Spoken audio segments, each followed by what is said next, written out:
In today's video, I'll be stadium hopping and going through Manchester and Liverpool, while also going through some stadiums like this. This is in Newcastle, and this is the Newcastle FC stadium, and we're going to go to Leeds FC. We're going to go through Old Trafford for Manchester United, Etihad, and also Anfield for Liverpool FC. And yeah.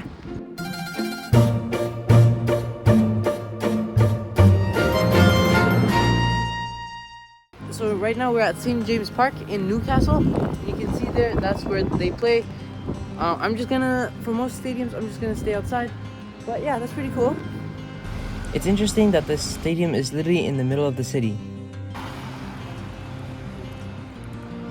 So while we're here in Newcastle, we're going to be visiting Central, this is the Central Station for Newcastle.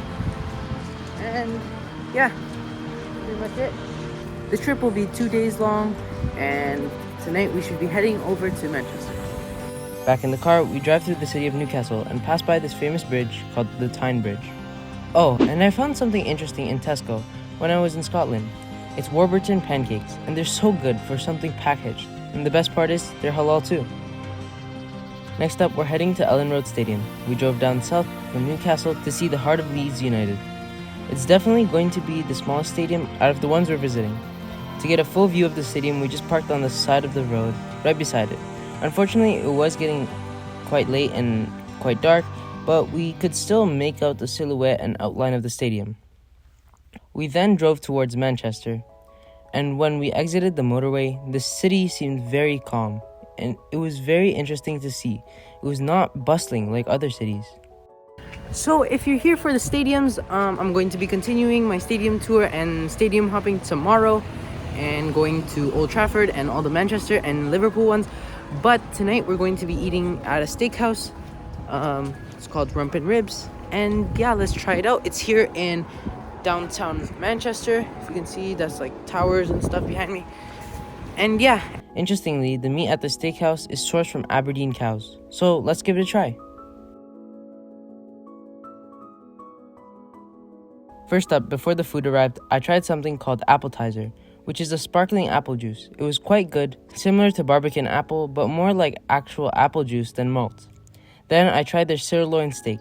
It was cooked to medium, but it was slightly chewy. The taste was fine, and the green peppercorn sauce was pretty good. Along with the sirloin steak, we ordered mashed potatoes. The texture was smooth, and it complemented the steak well. Unfortunately, the fish fingers from the kids' meal wasn't great.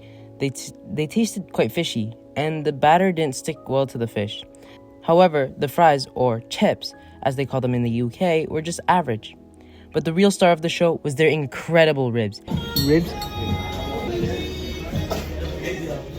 These ribs were absolutely amazing, cooked to perfection, doused in flavorful barbecue sauce, and incredibly tender. They exceeded all our expectations. I definitely plan on going back to this steakhouse if I have a chance. Now, let's make our way to our hotel, Novotel, downtown Manchester. So this is our hotel here in central Manchester. It's Novotel, and it's pretty good.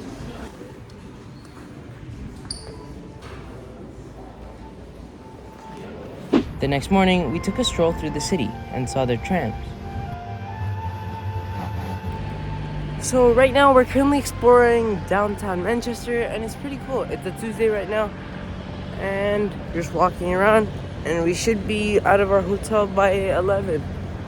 Pretty cool. It has like this historic charm to it.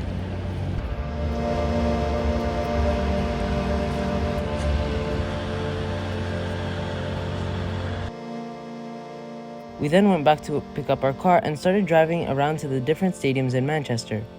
Now we're heading to our first stadium. So right behind me is actually the Etihad Stadium. This is our first stop today. Yeah. This is home to Manchester City. They were preparing for a game, so it was quite busy with media people and engineers.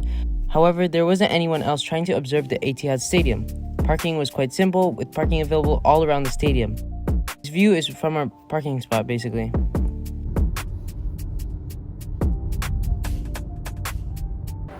So we're here at Old Trafford now. You can see behind me, it says Manchester United. But it's really hard to get in here. Some entrances are closed, and other Other places are just really easy, like Etihad and Leeds. We just literally parked in front. And yeah. It was still really cool to be beside such a famous stadium.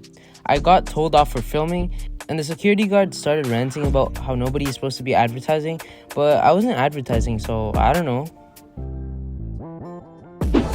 So this is Wingstop, and we're going to be trying out some wings, a burger, some boneless wings also, and some tenders.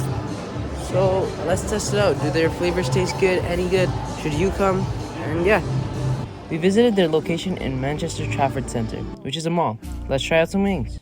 First, we're going to try their Wingstop style fries. So it has a hint of sweetness, like salt and pepper. Plain tenders.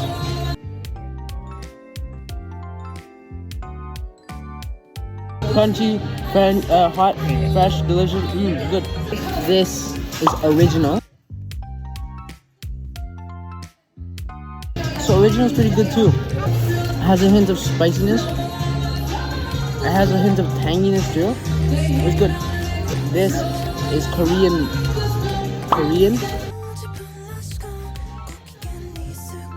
It's a lot spicier, but it's good. It's like barbecue, but it's pretty spicy. So we have original and mango habanero. Original tastes the same as the boneless ones. Spicy. It's good. Let's try out some mango habanero. This mango habanero should be really spicy. It's like the second from the top.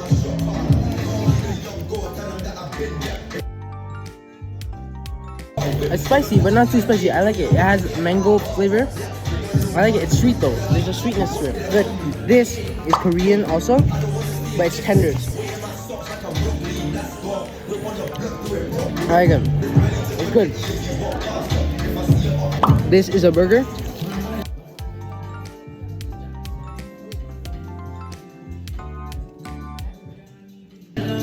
This is hickory smoked barbecue. It's good. Now, let's get back to our stadium hopping adventure and drive west to the city of Liverpool, where we find Goodison Park, the home of Everton FC. So basically we just visited Everton Goodison Park, and yeah, there's nothing really much to do. You can't really go in, and I just took some photos from afar. It may not be the most exciting out of the 6 stadiums, but at least I can say I visited it. Last but certainly not least, we can't miss the world-famous Anfield, home to Liverpool FC. We also visited the store, which was also pretty cool. It had 2 floors, and we walked around the stadium compound before heading back to the car because it was getting very windy. We then drove to the minuscule Liverpool airport to drop off our car rental and took a bus back to the city. So it was only £4 to get in here, and we're going to Lime Street to take a train to London. The bus was kind of basic, kind of old and janky, but it served its purpose. So now we're going to ride a train to London. This adventure of visiting these stadiums was pretty cool. If you enjoyed this kind of content, make sure to like and subscribe. This is your boy Foodie, signing out. Peace.